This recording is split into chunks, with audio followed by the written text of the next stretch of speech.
ونستعينه ونستغفره ونستهديه ونعوذ بالله من شرور أنفسنا ومن سيئات أعمالنا من يهده الله فلا مضل له ومن يضلل فلا هادي له وأشهد أن لا إله إلا الله وحده لا شريك له وأشهد أن محمدا عبده ورسوله فاللهم صل وسلم وبارك عليه وعلى آله وصحبه وسلم تسليما كثيرا أما بعد يا أيها الذين آمنوا اتقوا الله حق تقاته ولا تموتن إلا وأنتم مسلمون. My brothers and sisters in Islam, Allah subhanahu wa ta'ala has honored us with this religion, and this religion has called us to be conscious and aware of Allah subhanahu wa ta'ala as often as possible. This is why He says, O you who have believed, have the taqwa of Allah, which is the consciousness, the awareness, the protection from Allah's punishment, the fear of Allah subhanahu wa ta'ala, as is rightfully due to Allah. Do not die except as Muslims. And the taqwa of Allah, as it is no secret, should start from an early age. This is why it is incumbent upon the parents to try to encourage their children to have that awareness and that fear of Allah subhanahu wa ta'ala from an early age, or as early as possible. Unfortunately, we have many people who try to say, well, we shouldn't be scaring the kids, we shouldn't be talking to them, for example, about the hellfire. It should just be a positive and rosy outlook. And the reality is that Allah subhanahu wa ta'ala Himself has a mixture of both, meaning it's both targheeb and tarheeb. It's both an encouragement and it's both to discourage them and the fear of a punishment, the fear of consequences. This is why whenever Allah subhanahu wa ta'ala mentions Jannah, He mentions Jahannam. And whenever He mentions Jahannam, He mentions right after that Jannah as well. And as sometimes He starts with one over the other, and there is a wisdom behind all of these things and how detailed it might be. Because sometimes in one surah, the detail of Jahannam might be little, but then the detail of Jannah is profuse and profound. And sometimes it's the opposite. The mentioning of Jannah is very short, and the mentioning of Jahannam is very long. And so for every لِكُلِّ مَقَامٍ مَقَالٍ, for every situation, there is something to be said. This is why there are scholars of tafsir who go and analyze these things, and they look into them in quite detail in order for them to understand these things and the wisdom behind them, so that we ourselves can implement them in our own life. With regards to our children and our youth, a person, if they look into the youth of the Sahaba, will find a big contrast between how those youth were and unfortunately how many of our youth are today. And I'm saying this not to discourage our youth today and us giving up on them completely. Rather, wallahi, it is the opposite. We mention these examples in order for our youth to take them as role models. And these youth started from a very young age. And many of us know their stories and we know their names. This is why many of these things will come as mere reminders, wallahi, for myself and for our parents second, and for the youth themselves thirdly, inshaAllah ta'ala. Where we have our Prophet ﷺ approaching Zayd ibn Thabit, where he says Zayd ibn Thabit at this incident was barely 15 years old. He was only 15. And the Prophet ﷺ is entrusting him with, wallahi, one of the biggest responsibilities that he can entrust anyone, where he tells him, Ya Zayd, I want you to learn Hebrew. He goes to Zayd and he tells him, I want you to learn Hebrew. And Zayd said, it took me 2 weeks until I mastered it. 2 weeks, that was it. He learned an entire language in 2 weeks. Now the reality is Hebrew and Arabic are related. They're like cousins. Which is why it's actually a little easy to actually learn it. It's not that difficult. It's not like he's learning Chinese or something. Right? Yet despite this, it only took him 2 weeks, and he comes back, and the Prophet ﷺ is so impressed that he is now the head translator for the Prophet at merely 15 years old. What are our 15-year-olds doing these days? And I'm asking this not because our 15-year-old youth are not capable of this.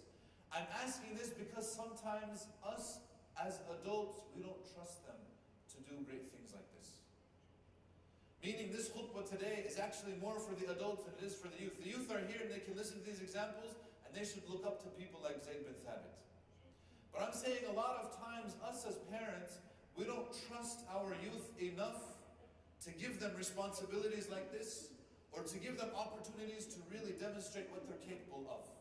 For them to show their true colors, for them to shine brightly like they can. Because wallahi they can, if we only entrust them with this. But we need to trust them enough to do this. This is why just what happened with the adhan. You know, the brother entrusted the young child with the adhan. He should have stood with him in order to correct him if he made a mistake, but alhamdulillah, qadarullah ma sha'a fa'al.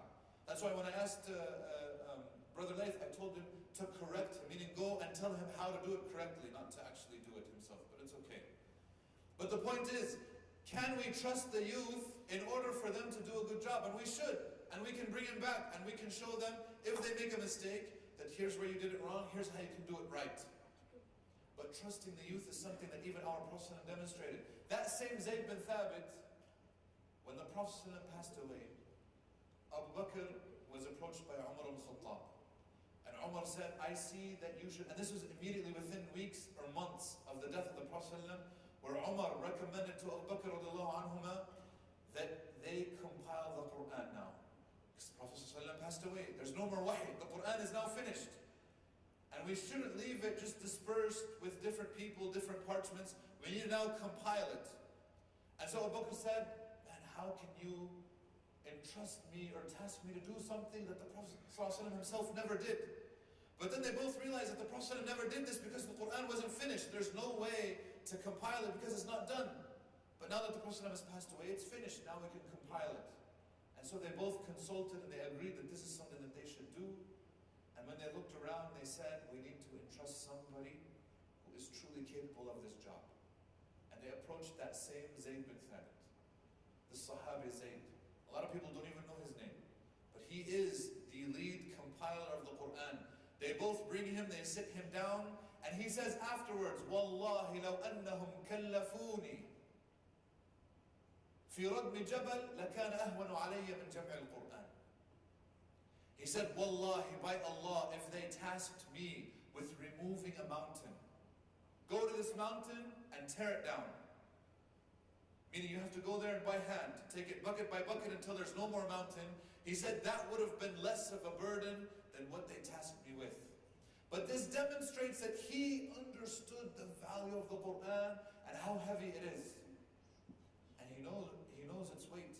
Because Allah subhanahu wa ta'ala says its weight. لو أنزلنا هذا القرآن على جبل لرأيته خاشعا متصدعا من خشية الله. If we were to send down this Quran upon a mountain, you would see the mountain tremble and break apart and be completely obliterated from the weight of the Quran upon this mountain. A mountain cannot handle the Quran, but the heart of the believer can. And that's the amazing nature of the heart, and that's the amazing nature of this Quran, of this book that Allah subhanahu wa ta'ala has revealed to us. This is why Zayd knew what he was tasked to do. But they tasked Zayd, and when they approached him, they mentioned him and they praised him. They said, Ya Zayd, we see that you are young, you are full of energy, you are smart, you have the Quran memorized, and the Prophet ﷺ trusted you to write it multiple times. He was one of the main writers of the Prophet, and you used to review the Quran with the Prophet, with Jibreel. The Prophet ﷺ used to, every Ramadan, review the Quran with Jibreel. And in his last year that he reviewed the Quran, he called Zayd in with him, so that he's sitting there in the room, and it's him, and Zayd and Jibreel. Now Zayd cannot see Jibreel, and he can't even hear him. But he can hear the Prophet ﷺ reciting. And Zayd did this on multiple occasions. It wasn't 1 year, he did this in multiple years. And Zayd himself said the last year, something different happened. He said the Prophet ﷺ reviewed the Quran not once like he used to, but he reviewed it twice.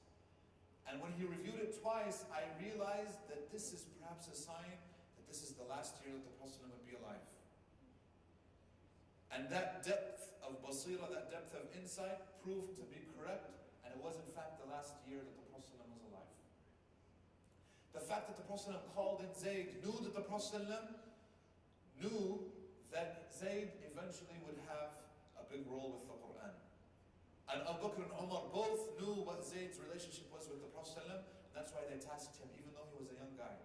In fact, he was so young that some of the major Sahaba, the older Sahaba, protested, why is Zayd the one who's going to compile it? Why can't it be someone else who's actually more knowledgeable, more elder, or more capable? But both Umar and Abu Bakr and Uthman afterwards knew that Zayd bin Thabit, radiallahu anhu, given his youth, best man for the job. And that's inshallah ta'ala the whole theme of today's khutbah. Is trusting our youth, understanding that wallahi they have talents, they have abilities, and that sometimes it is upon us as adults, as parents, as caregivers, as people in the community, people of responsibility, to maybe let go of some of that responsibility so that the youth have an opportunity to come up and shine. We all know how Abdullah ibn Abbas, our Prophet ﷺ, made dua for him even though he was very young, at the age of 13, maybe 12. When he made dua for him, he says, Allahumma allimhu ta'weel wa faqihhu fi din. Oh Allah, teach him ta'weel, teach him the understanding and the interpretation of the Quran. Even though he's only 12 years old. But the Prophet ﷺ saw something in that 12-year-old boy that no one else saw. This is why when he grew up, even though he was young, he grew up in such a good environment that he made his whole life about the pursuit of knowledge. He said that when the Prophet ﷺ died, he was only 15 years old. 15, this number keeps on showing up. He was 15 years old when the Prophet ﷺ passed away, and he felt devastated. Because number one, the Prophet ﷺ is his cousin, but the Prophet ﷺ is also his teacher and his mentor. And so he said, now that the Prophet ﷺ has passed away, I need to continue my pursuit of knowledge. I need to go to all the Sahaba who were with the Prophet ﷺ for many years, that I wasn't able to be there to learn from them. And so he told his friend this. He had a friend who he would play with from the Ansar. And he tells his friend, let's go learn. Look at this, young guy. Instead of playing, he said, let's go learn. His friend said, man, we're young. Let us enjoy our life. Learn. Why learn? Why do we need to learn? We have all these big Sahaba that are alive. There's plenty of knowledge. Why are we going to spend our time learning?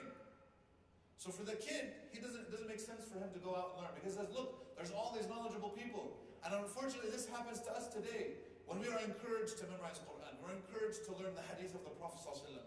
We were encouraged to learn proper aqidah or whatever. We say, but look, we already have imams in the masajid. We already have, YouTube can help us, and Sheikh Google and all these things. The knowledge is very accessible. Why should I learn it and internalize it? Why? I have it right here at my fingertips. I can look up whatever I need to look up. Why do I need to learn it? But these people didn't understand the proper purpose behind the whole knowledge. Knowledge is meant to be applied, not to be looked up. If we're not applying that knowledge, then it's of no use. And the knowledge is for us, it's not for anyone else. And when we start to apply it, our whole community benefits. And so his friend told him, no, let's go and play. Play is better. Let's go have fun. Let's enjoy our life. We're 15, we're young, let's enjoy our life. Abdullah ibn Abbas, he said, I realized at this moment, he says later on, I realized at this moment that this is not a good friend and I abandoned him. And he took his journey for the most part alone. And he says, sometimes I would hang out in front of the door of one of the Sahaba waiting for him to leave to go to Salah. Just so that I can ask him a question, but I would not dare knock on his door because I didn't want to disturb him. Imagine, he's just sitting there at the door, waiting for a guy to come out so that he can talk to him. And so then once he comes out, he would talk to him, ask him questions as they're going to Salah and as they're going and coming back. Just to learn from them. And his friend saw Abdullah ibn Abbas 30 years later. Abdullah ibn Abbas is now 45 years old. And his friend is also in his 40s. And his friend sees that there are thousands of people gathered around Abdullah ibn Abbas trying to learn the knowledge, because all of those major Sahaba have now passed away. And now when we say major Sahaba, it's Abdullah ibn Abbas and people of his generation. And that man is a no one. We don't even know what his name is.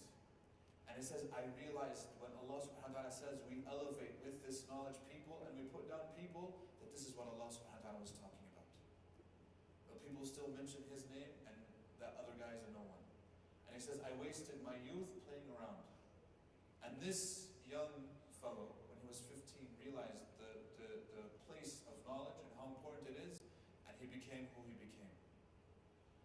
We remember people like Usama ibn Zayd, and how at the age of 17, the Prophet ﷺ entrusted him with the commandment of an entire army in which there were people like Umar ibn Khattab, Uthman ibn Affan, Ali ibn Abi Talib, big major names that we all know, but he gave it to Usama because he says, Usama innahu la khaliqun biha. He was created for this job. He saw in him that leadership quality and he gave him that opportunity. This is what sometimes our challenge is. We have someone like Mus'ab bin Umayr, a young Sahabi, who was he grew up in one of the wealthiest families in Quraysh. And when he became a Muslim, his family kicked him out. But he didn't say, you know what, let me go back to my family, pretend that I'm not a Muslim or whatever, maybe they'll, no. He left all that luxury, all of those blessings, and he dedicated his life to Islam. So much so that the Prophet ﷺ sent him as a teacher to the people of Medina. And it is estimated that over 200 people accepted Islam at his hands from the people of Medina. These are all Ansar. These are all major Sahaba that he is getting the reward for everything that they do, and he's just one individual. And at the time when he went to Medina, he was a very young man. But the Prophet ﷺ sent a very young man because he wanted to take advantage of his youth. That energy that he has, that he's able to go out, he's able to work long hours. He went house to house in Medina, teaching them Quran, teaching them Salah, teaching them Tahara, teaching them all of these things. Untiring. And it was because of his work, of course after Allah subhanahu wa ta'ala's tawfiq, it was because of the work that he did that Medina became a ripe ground to invite the Prophet ﷺ to come over to them. Because if they were Muslim, the Prophet ﷺ wouldn't have gone to Medina. It's the actions of one youth that actually was able to lead to such a beautiful outcome for the Sahaba. We have many young Sahaba coming to the Prophet ﷺ, begging him to participate in the battles. Where they would go and they would say, Ya Rasulullah, I want to come, I want to help. Give me something to do. And wallahi, we have youth today that give us the same thing. They say, I want to help. Tell me what I can do. And it is incumbent on us to give them something to do, to bring them in and tell them, yes, you know what, I'm going to utilize your talents, I'm going to utilize your time, you're going to come and help me out. But these are young Sahaba, 13, 14, and 15 years old, that are wishing to do something for the sake of Islam. And the Prophet ﷺ had to turn many of them back. He said, you're too young.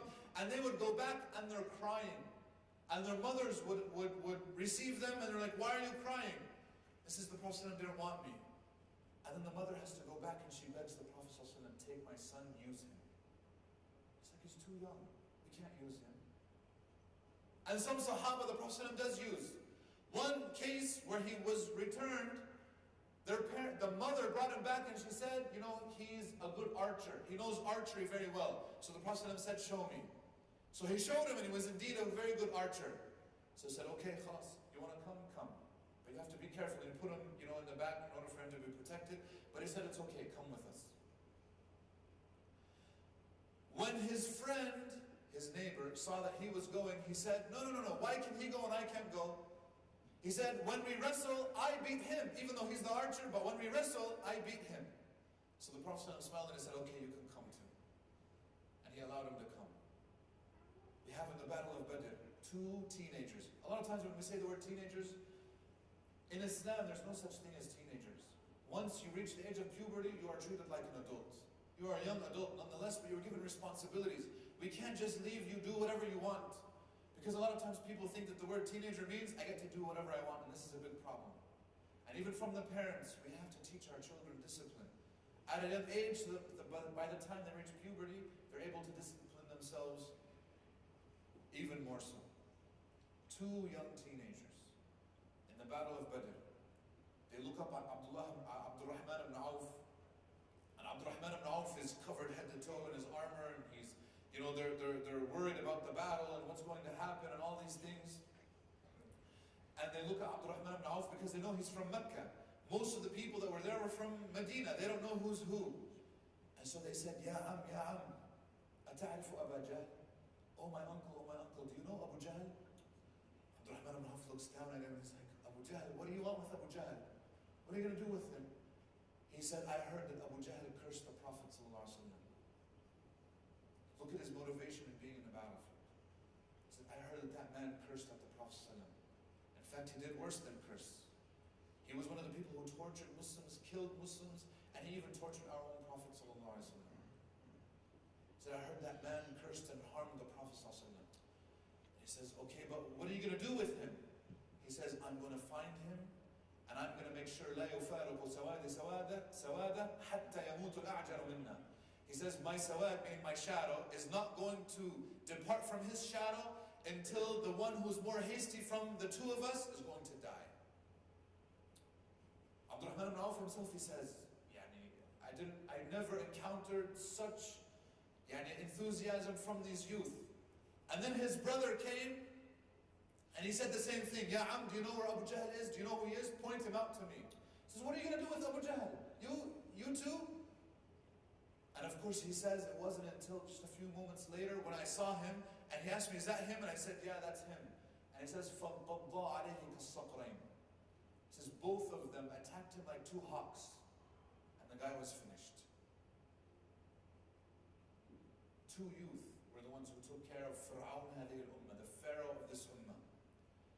But it was because their parents and the society and the whole community ingrained in them that even though you're young, you're capable of doing great things.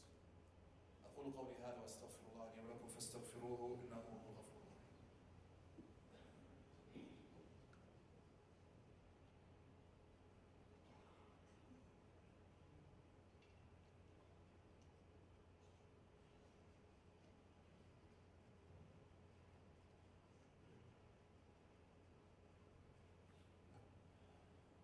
الحمد لله رب العالمين وصلى الله وسلم وبارك على محمد وعلى آله وصحبه أجمعين أما بعد. We have an amazing statement from a Sahabi. His name is Abdullah ibn Amr ibn As. This Sahabi, radiallahu anhuma, him and his father, the Prophet called him in because he heard that he did something that is discouraged in Islam. What did he do? He vowed to fast every day of his life, except for the days that it's haram. And he vowed to finish the Quran once a day in a 24-hour period. The whole thing. Imagine, that means like almost every walking hour he's just reading the Quran. And the Prophet called him in. And he was very young at this time. And he said, Abdullah, did you say this? Did you make this vow? And he said, yes. He says, don't do this. He says, what should I do, Ya Rasulullah? He said, look, if you want to read the Quran, you should finish it every 40 days. This is his initial recommendation. Once every 40 days. And Abdullah ibn Amr said, what? Once every 40 days? Then he says a statement that a lot of times we look over. He says, Ya Rasulullah, da'ni atamatta'u bishababi. O Messenger of Allah, let me enjoy my youth. What does he mean by this? The Prophet was telling him, don't read Quran. And he's saying, no, I want to read Quran, I want to enjoy my youth. He was saying that his enjoyment, when he says, I want to enjoy my youth, his enjoyment was in praying and reading Quran. That's because it was ingrained in him at a very young age. From the moment that he's able to walk and talk, this is all he wants to do. And in fact, I believe that if we ingrain this in our children, wallahi, they'll compete to pray. This happens in people's households. Where when you teach your children from a very young age, you're like, okay, we're going to pray everybody. And they go and they compete. Oh, I want to make wudu first. I want to make wudu. I want to line up. When it's ingrained in them that this is a good thing. And when we encourage them, when we teach them that this is you being able to talk to Allah subhanahu wa ta'ala. You get to complain to Him. You get to ask Him anything that you want. You get to tell Him about your day, about what's going on. We don't teach salah like this because we adults don't take salah like this. When we take salah like it's a burden, how can we pass on to our children anything other than salah as a burden? And salah, you just pray to get it over with. No. If we teach them from a very young age that this is the ladha, this is the sweetness, this is the pleasure of our entire life, then of course they're going to take it like that. It's going to be a completely different experience. Abdullah ibn Amr, he said, Ya Rasulullah, da'ni atamatta'u bishababi. Let me enjoy my life. Let me enjoy my youth. I can fast more than this. The Prophet then told him when he fasted, he said, just fast 3 days from every month. He said, Ya Rasulullah, I can fast more than this. Let me enjoy it. He used to enjoy fasting. And the Prophet tells him, no, don't do this. Lessen it. Of course, later on in his life, he said, eventually the compromise was that he was going to fast every other day. And later on when he got older, he said, I wish that I took the initial recommendation of the Prophet, which was fasting only 3 days from every month. Because when he got older, it was very difficult for him to fast every other day. Very difficult. And in fact, some people say that he got sick because he kept his vow. He didn't want to change it. Abdullah ibn Umar, another another Sahaba, he used to say, كنت وأنا شابا أنام في المسجد. When I was young, I used to sleep in the masjid, not in my house. Why? Because he says, I used to enjoy spending time in the masjid more than my house. He said that I didn't really enjoy spending time in my own house. I would rather be in the masjid every waking hour. Even when I slept, I wanted to be in the masjid. Al-Hasan al-Basri, rahimahullah, when he used to see the youth, he used to tell them, take advantage of your youth and put it towards the hereafter. And just say, why? He says, because many times when a person goes after the hereafter, Allah gives them the herein automatically. When a person makes the hereafter, the akhirah, their goal, Allah many times gives them the dunya as well. But he says, I've never seen a person who sought the dunya also gain the akhirah. I've never seen it. Where a person, if his goal is just this life, he says, I've never seen him gain the akhirah. So if you want to aim for one, aim for the akhirah, you'll get the dunya. But if you just aim for the dunya, you're not going to get anything but that dunya. And even then, you're not even going to get as much as you want. Because what we want as human beings is way more than what, a lot of times Allah subhanahu wa ta'ala gives us. And Imam Ahmad rahimahullah, when he got older, he used to يتأسف. He used to feel regret over his youth. Even though he's the Imam of Ahl Sunnah, he is the Imam of the Hadith, we owe him such a debt, wallahi, as people of Ahl Sunnah al-Jama'ah, that we don't even realize. And even then he said, how do you view your youth? He was like, it was something that I owned, and then all of a sudden it just fell out of my pocket and I could never find it again. And he felt regret that maybe there were moments where he could have been better during his youth. This is why if a person is still youthful, make sure you take full advantage of every youthful moment. And if we have youth in our household or youth that we know, we need to encourage them to be better. Be good role models for them. When a person grows up on something, as a youth, when they're adults, it'll be very easy for them to persist. And then when they become elderly, Allah subhanahu wa ta'ala will bless them because of their youth that they had in His worship. Wallah, this happens so many times. They have said, and I've seen this with my own eyes, people that when they grow older, they retain many of those habits that they had when they were youth. And many times when they lose their minds, when they go senile, al-kharif, when they go senile, they retain habits of who they truly were when they lose their mind. This is why you'll see two types of people. You'll see people that as soon as they lose their mind, their tongues are among the most filthy tongues that you'll ever hear. This is because this is a part of who they were. A part. I'm not saying that's who they were. It was a part of them. And then you have people, wallah, I've seen this, when they go senile, they pray, even though they lost their mind. They just start, now of course they're not praying correctly because they're not completely there, but they will be praying. And some of them will be reading Quran. Even though they lost their mind, they'll be reading Quran. Why? Because the Quran was their friend from the moment that they were young all the way through adulthood. And once they lose their mind, that inner person, who they were, is still there. Wallah, I have been told stories of people who lost their consciousness. They went unconscious, but during their unconscious state, they were reciting Quran. And I saw this myself with some people.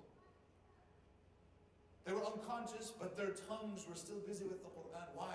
Because their tongues were busy with the Quran when they were alive and they were awake. And because they started from a very young age, and it persisted throughout their whole adult life. People find it many times difficult to even open the Mus'haf and read from it on a regular basis.